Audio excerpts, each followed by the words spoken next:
¿Qué tal? Bienvenidos a un episodio más de Hablemos Derecho, este podcast del despacho López González y Asociados, donde tocamos temas de interés jurídico y sobre todo que están relacionados con el día a día. Y tan están relacionados con el día a día de las personas e innegablemente están presentes en nuestras vidas, que hoy tocaremos un tema bastante interesante y en algunas ocasiones hasta polémico. ¿O no, Melvin? ¿Cuál es el tema del que vamos a hablar el día de hoy?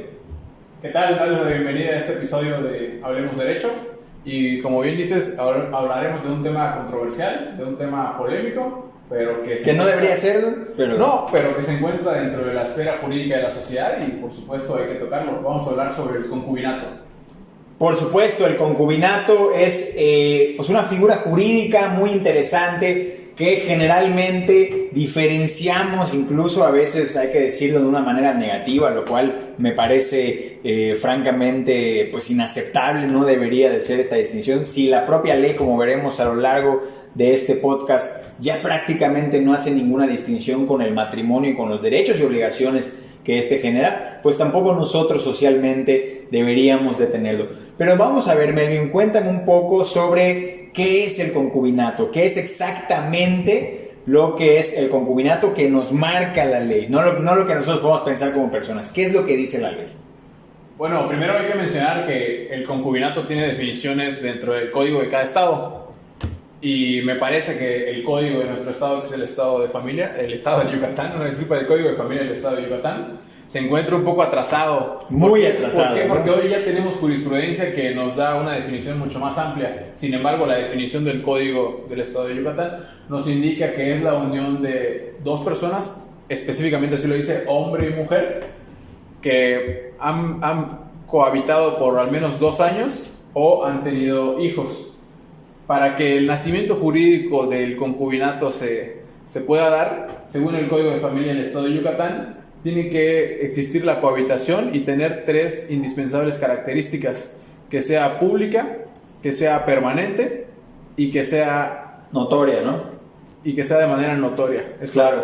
De hecho, nada más para ilustrar un poco, apoyando tu punto, el Código de Familia de acá del Estado dice específicamente que el concubinato es la unión de un hombre y una mujer, quienes libres de matrimonio hacen vida en común de manera notoria, permanente, han procreado hijos o hijas o han vivido públicamente como marido y mujer durante 2 años continuos o más. Y aquí vamos a hablar, es una definición, la verdad, al menos desde mi perspectiva, y creo que compartes, muy atrasada, muy conservadora, y que se aleja totalmente de la realidad actual, de la realidad social. Vamos a nombrar, por ejemplo, como lo vamos a explicar en jurisprudencias, que esto de la unión de un hombre y una mujer, ¿no? Totalmente fuera de la realidad social, totalmente fuera y contrario a derechos humanos además, porque el concubinato se puede formar por parejas del mismo sexo y se le tiene que dar el mismo trato que si fuera el matrimonio. Dice además que es entre personas libres de matrimonio, y vamos a revisar jurisprudencia de la Corte que ha dicho que esto no es así. Puede existir concubinato incluso cuando una de las 2 personas o los 2 están casados, están legalmente casados, y que quienes hayan tenido hacen una vida en común de manera notoria, permanente, han procreado hijos o han vivido públicamente como marido y mujer. Aquí no tiene que ser como marido y mujer, han vivido públicamente juntos como pareja, ¿no? Una relación solidaria y sentimental. ¿Qué opinas de esta definición que no solamente tiene el Código de Familia del Estado de Yucatán, sino que tienen muchísimos otros códigos de familia de la República? Sí, como bien comenté al inicio, existen variaciones dentro de los códigos. En Yucatán, por ejemplo, te pide 2 años. Hay otros estados que te dicen 1 año, 3 años, que la temporalidad varía. Hay estados que ya vienen manejando la unión de 2 personas en vez de especificar la unión de un hombre y una mujer, que como bien dices es algo que la Corte ya nos ha indicado que por supuesto el concubinato puede existir entre parejas del mismo sexo y tienen los mismos derechos y obligaciones que un matrimonio. Pero vamos a tocar un punto importante, Héctor. ¿Por qué? Yo me pregunto por qué, si el código me dice que me voy a regir bajo las mismas normas de un matrimonio, ¿por qué el código me exhorta y me obliga a que mi régimen patrimonial dentro del concubinato sea de bienes separados? Bueno, y esto es algo, esto quizás sea algo sí acertado del Código de Familia del Estado de Yucatán, porque hay otros códigos de familia que actualmente dicen que el régimen patrimonial del concubinato será de bienes mancomunados o de sociedad legal o en comunidad de bienes, como también se le conoce en otras entidades federativas. Y acertadamente el Código de Familia de Yucatán le da el tratamiento de bienes separados, que de hecho en eso es igual al matrimonio. Las personas, salvo que expresen lo contrario aquí en el estado de Yucatán, cuando contraen matrimonio civil lo hacen bajo el régimen de separación de bienes. Y lo mismo ocurre con el concubinato, que estamos en separación de bienes. ¿Por qué? Porque es algo que la Corte también ha dicho puntualmente. No se está limitando de esta manera el libre desarrollo de la personalidad, el derecho a tener un proyecto de vida. Las partes sí convienen en hacer una vida en común, convienen en tener una relación solidaria e íntima, sentimental, pero no dejan de ser personas independientes. Por supuesto que existen obligaciones, derechos, responsabilidades del uno con el otro, pero eso no les quita ni en el matrimonio ni en el concubinato su estatus de individuos. Sí, sin embargo, como bien lo mencionas, en el código está establecido de una forma, pero hay jurisprudencia de la Corte que nos indica que puede coartar el libre desarrollo de la personalidad, indicar que solo puedes existir bajo un régimen patrimonial. Claro. Entonces, en realidad lo que nos dice el código hoy en día en esa parte también está desactualizado. ¿Por qué? Porque si estamos en un concubinato, bien podríamos estar bajo una sociedad legal, o al menos eso nos indica la Corte mediante las jurisprudencias. Totalmente, ¿no? Sí, insisto, está desactualizado. Dentro de lo desactualizado es lo mejor que podría pasar, pero sí, el hecho de que nosotros encasillemos de que no, es que el concubinato tiene que estar solamente de esta manera o tiene que ser dentro de otra, pues claro que va a limitar este libre desarrollo de la personalidad. ¿Por qué vienen estos problemas? Porque el concubinato, a diferencia del matrimonio, se da por la práctica, ¿ok? El concubinato nace del comportamiento y la asociación libre de las personas, no nace de un acto jurídico como lo es el matrimonio. Nosotros no necesitamos un acta, que a veces nos lo piden en algunas dependencias, pero no necesitamos un acta para acreditar el concubinato, ni necesitamos una declaración judicial para acreditar que el concubinato ha terminado. A diferencia del matrimonio, en donde la gente va al registro civil, celebra un acto jurídico que es el matrimonio, y cuando quiere disolver ese vínculo matrimonial, celebra otro acto jurídico que es la firma del acta de divorcio. En ese sentido, pues el concubinato, como es una cuestión consuetudinaria, como es una cuestión de práctica social y no tanto de práctica jurídica, pues sí, no podemos ponerle cosas tan específicas como al matrimonio. Sí, es correcto, como lo mencionas, no se necesita de una declaración judicial. Sin embargo, si se quisiese, existe la posibilidad de hacer unas diligencias de jurisdicción voluntaria a fin de ¿qué? De que un juez familiar nos haga la declaración de que estamos viviendo bajo un concubinato.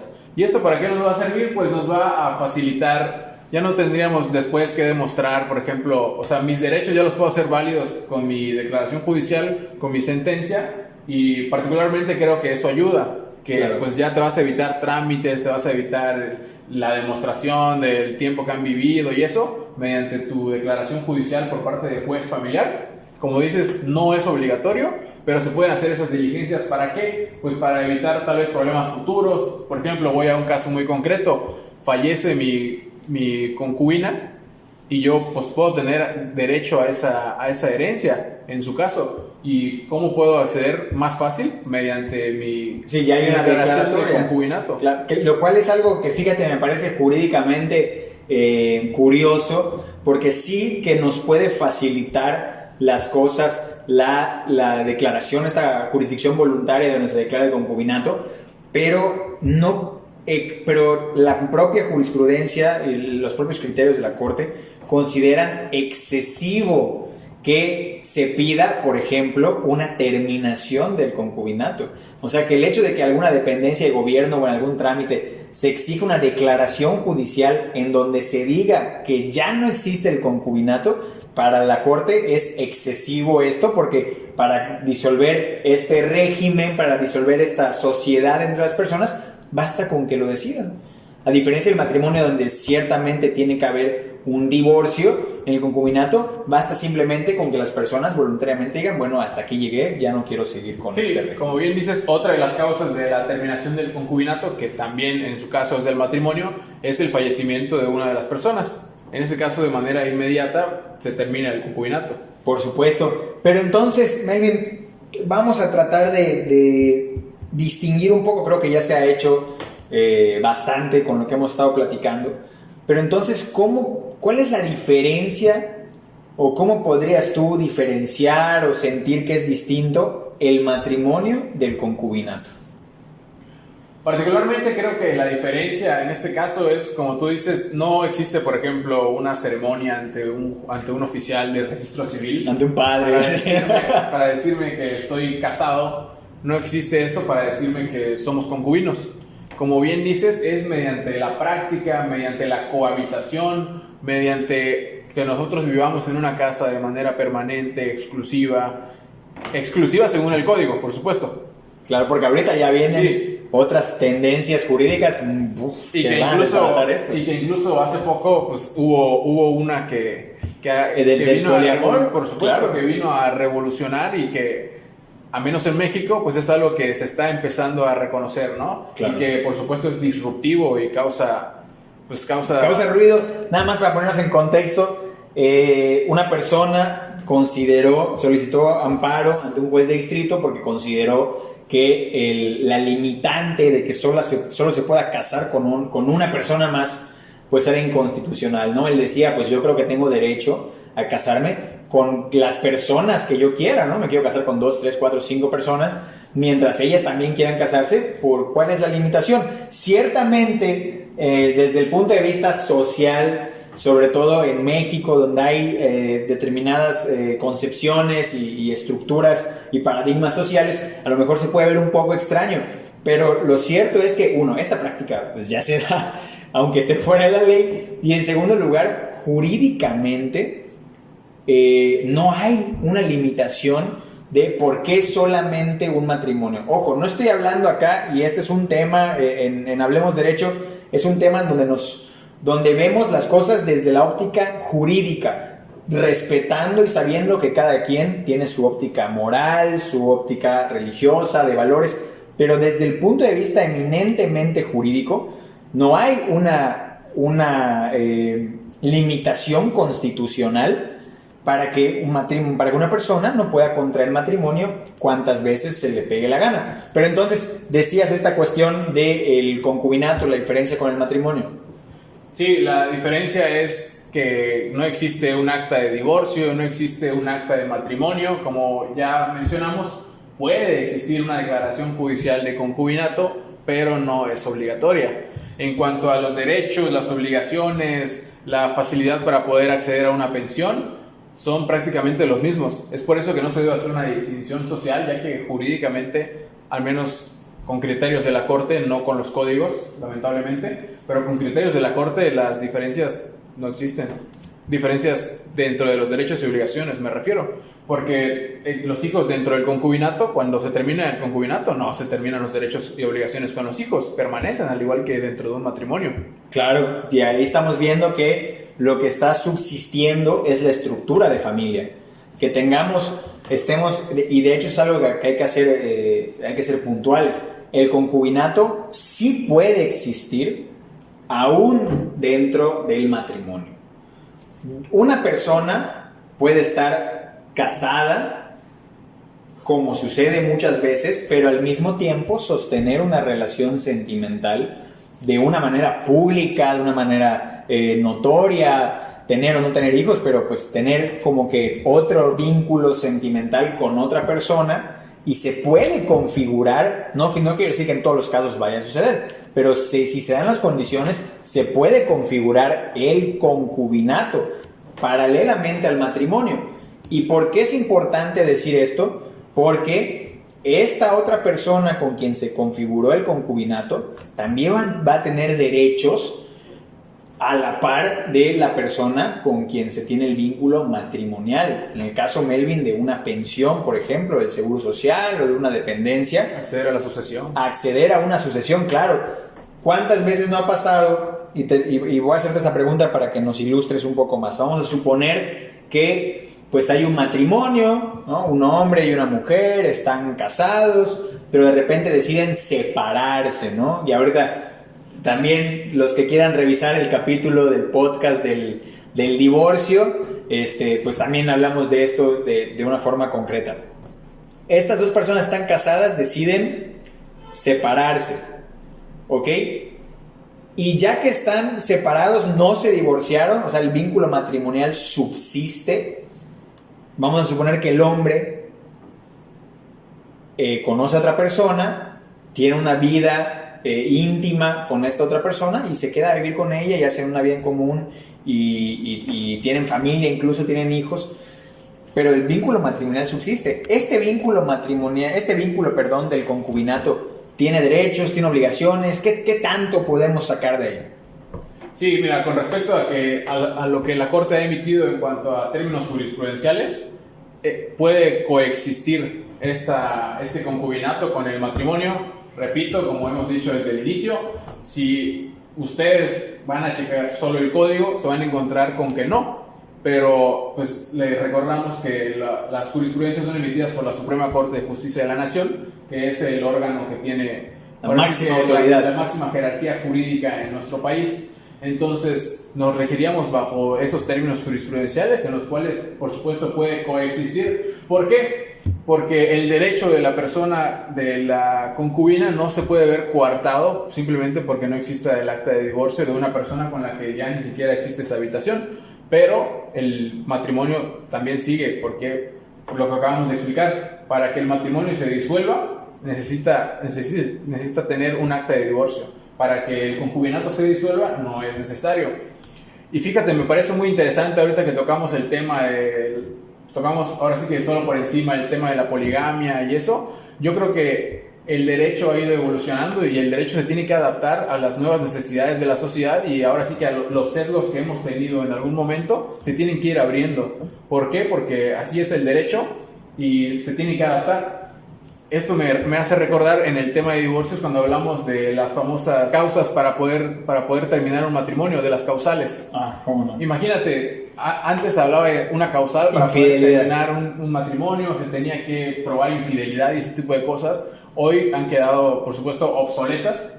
Y me parece que así nos vamos a ir yendo. Así nos vamos a ir yendo cuando en 10 años nosotros leamos el código de familia que hoy está, que yo espero en 10 años ya esté reformado. Eso espero, porque hay unas cosas terribles. Cuando en 10 años nosotros volteemos a ver el código de familia, vamos a decir, no puedo creer que así se regía el derecho antes, pero esto es, pues, bueno, es la dinámica. Ahorita decimos, no puedo creer que así se rija el derecho ahora, ¿no? Claro, estamos desactualizados. Claro, pero estamos en el entendido de que esperamos que esas reformas lleguen pronto. Señores legisladores locales, por favor, un poquito del trabajo que tienen que hacer, pero adelante. Sí, que claro, en Yucatán se ha visto mucha resistencia en cuanto a ese tema. Yo creo que somos uno de los estados con más rezago en el tema, al menos de código familiar.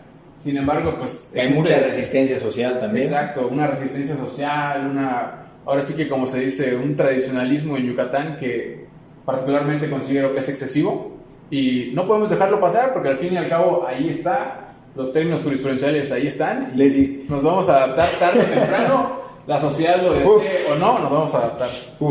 Les dijimos que iba a estar polémico este tema. Al rato les dejo el WhatsApp personal de la abogado Melvin para que le hagan llegar sus comentarios. No, muy bien, yo concuerdo con todo esto que estás diciendo. Me parece que sí hay un rezago importante en cuanto a la legislación de familia, no solamente en el concubinato.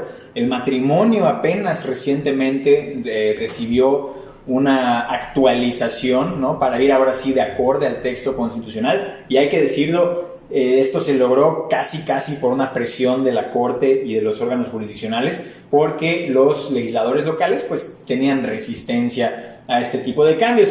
Y así va a ir evolucionando. Ya estamos hablando de estos matrimonios poliamorosos que ya se pueden tener, en donde cada una de las partes va a tener un derecho, va a tener una obligación, son relaciones recíprocas. Y bueno, el concubinato va en esa misma sintonía. La existencia del concubinato pues se tiene que reconocer y se tiene que proteger como una de las figuras de familia, precisamente porque las personas involucradas, al hacer una vida en común, pues también podrían llegar a verse vulnerables si no estuviera protegida, si no estuviera consolidada esta figura del concubinato y solo lo estuviera la del matrimonio. Porque las personas que viven en concubinato, ni siquiera quiere decir, ojo, que el concubinato sea exclusivo para gente que está casada y que no se ha divorciado y que solo está separado. Para nada. Hay muchísimas personas, novios por ejemplo, personas jóvenes que han vivido juntos durante 3, 4, 5, 6 años. Y eso ya es un concubinato, y son personas jóvenes, a lo mejor son novios que en algún momento se quieren casar, pero en este momento solo están cómodos viviendo juntos, y llevan 3, 4 años viviendo juntos. Eso es un concubinato, y están construyendo una casita, están comprando un carro, tienen unas cuentas de ahorro, o una de las personas, por ejemplo, el novio dice, oye, ¿sabes qué? Yo estoy trabajando, me dan seguridad social, quiero meter a mi novia en estas prestaciones para que también tenga seguridad social por si le pasa algo, porque si yo fallezco, si yo quedo incapacitado, también pueda tener una pensión. Y esto también sirve, o sea, esta figura del concubinato y protegerla y equipararla al matrimonio, también sirve para proteger a estas personas. Tenemos que quitarnos este sesgo de que solamente las personas, hasta decir concubino, concubina, concubinato, como que es muy tabú todavía, pero no, o sea, es algo que es la práctica, ¿no? De muchísimas personas, o que simplemente no quieren casarse, pero que quieren hacer una vida en conjunto. Y es por eso que hay que proteger también y que hay que darle el valor a esta figura jurídica. Oye, Héctor, lo que acabas de decir me parece que podemos tocar dos temas muy interesantes que devienen de lo que tú nos acabas de mencionar. El primero, como bien dices, una pareja de novios de 3, 4 años viviendo juntos, teniendo esa cohabitación. Que yo tengo amigos que están así. Y es a lo que voy. Hay gente que incluso vive dentro de un concubinato y no conoce los derechos que tiene dentro del concubinato, y al finalizar, o sea, si has tenido un concubinato de 3, 4 años en los que tú dejaste de trabajar, ¿por qué? Por atender ahora sí que las labores del hogar, siendo tú el hombre o la mujer, la parte que sea. Uno de los dos. El hombre y la mujer. O las personas, porque el hombre y el hombre y la mujer y la mujer. Porque cualquiera de las dos, claro. Cualquiera de las dos partes de la pareja. Y esa relación se termina y tú has estado ahora sí que sin tener un ingreso. ¿Por qué? Porque te has dedicado al cuidado del hogar. Pues por supuesto que podrías tener derecho a una pensión. ¿Por qué? Porque el concubinato ya existe. Por supuesto. Entonces, pues muchas personas lamentablemente no conocen esos derechos, tampoco las obligaciones.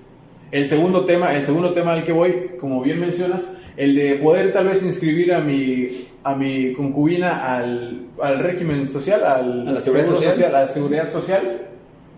Y a lo que voy es a la oposición que existe todavía dentro de las instituciones. Sí. ¿Por qué? Porque si bien es mi derecho, cuando yo lo quiera hacer, lamentablemente no es una cuestión tan fácil. Va a haber alguna resistencia. Exacto, la resistencia. No tienes que demostrarme que es concubinato a través de una jurisdicción voluntaria, ¿no? Una declaración judicial. Es muy excesivo esto. Lamentablemente no hay una concordancia entre las instituciones del Estado mexicano o las del Estado de Yucatán y los criterios de la Corte, ¿no? A veces están ahí medio peleados, pero se puede. Hoy no tienes que estar casado y puedes, oye, novio, novia, pareja, como se quieran llamar ustedes mismos, llevamos 4 años, 3 años, 2 años viviendo juntos, voy a inscribirte al Seguro Social, ¿ok? Y puedes tener una pensión.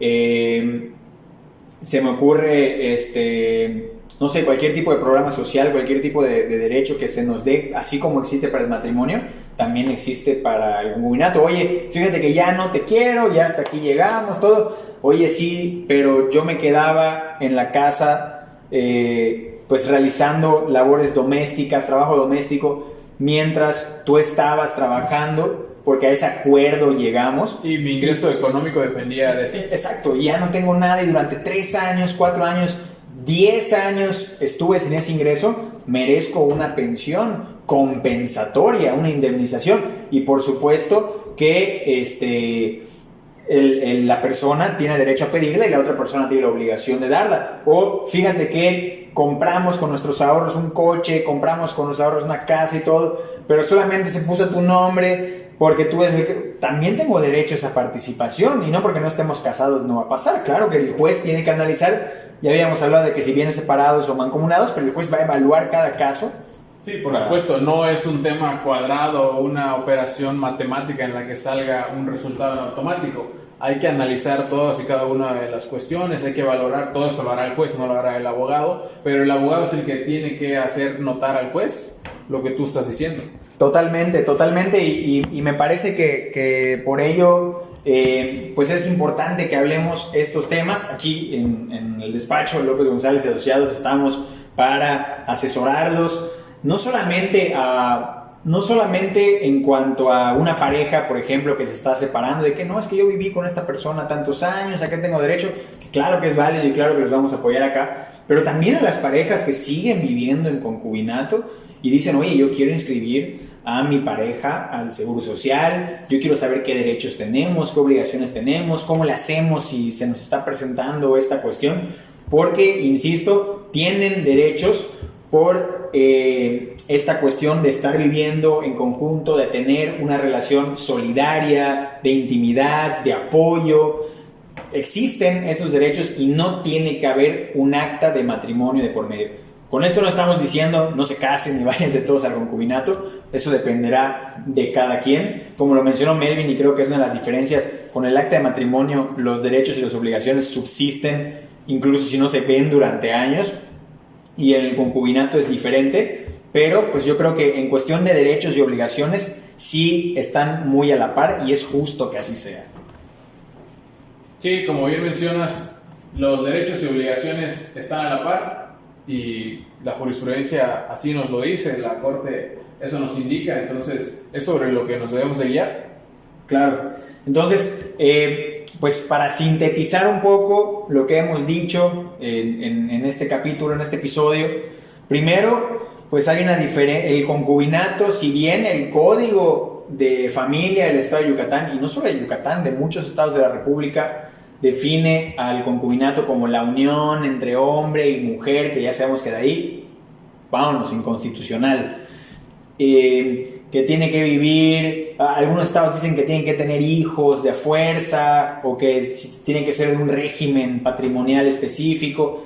Todo eso, pues, no, a veces, o sea, la legislación está un poco desfasada, y tenemos que entender que el concubinato, como lo dijimos de hecho en el video promocional del podcast, el concubinato es la unión entre dos personas, así de sencillo, que de manera pública, permanente y notoria están viviendo como una pareja. Ajá. Bueno, exclusiva quiere decir que en ese momento ellos están ahí, pero también su exclusiva tiene sus interrogantes, pero que están viviendo como una pareja, como una relación solidaria de manera pública, independientemente de si están casados con otras personas o no. En el matrimonio, por el otro lado, existe pues una solemnidad, un acta de matrimonio, y se tiene que terminar con un acta de divorcio. En el concubinato no se necesita una declaración o un acta para que se termine, etcétera, ¿no? Y que pues, como ya lo hemos visto, que el concubinato tiene también derechos y obligaciones como las tienen las relaciones emanadas del matrimonio. Meli, no sé si quieras comentar algo para ir cerrando.